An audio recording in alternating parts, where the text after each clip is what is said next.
ንስር በባህሪው አርቆ የሚያይ ብዙ ከለሮች የሚያይ በከፍታ የሚበር በከፍታ የሚመላለስ ከከፍታውም በከፍተኛ ርቀት አይቶ አልሞ አድኖ መብላት የሚችል በጣም ብርቱ የብዙ ጀግንነት የብዙ ብቃት መለኪያ ነው። ቁራ በአንጻሩ የቆሸሸ ቦታ የሚውል በመጮህ በማልቀስ አካባቢ ይበክል ባለበት አካባቢ ላይ ከሚበላውም ከሚረጨውም የተነሳ ብዙ የሚቆሹ ነገሮች የሚታዩበት የአዋፍ ዝርያ።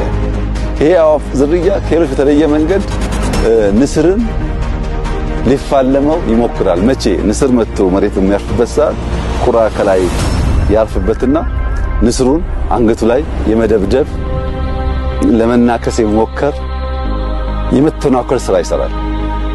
ንስሩ ግን ቁራው ከላይ ተቀምጦ እየደበደበኝ ስለሆነ ምላሽ ልስጥ አይልም። ምን እያደረክ ነው አይለው። ሙከራ ምንድነው አይለው። ከቁራው ሰፈር በከፍተኛ ፍጥነት ወደ ራሱ ሰፈር ይበራል። ከፍታን ለንስር ዝቅታን ለቁራ አርጎ ፈትፈቶ ተሰጠ።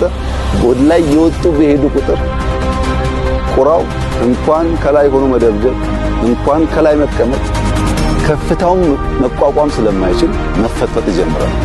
ንስሩ ግን ነገር አይሰራም። ብድግ ብሎ ወደ ከፍታው ነው የሚሄደው። እኛ እንደሱ ነው።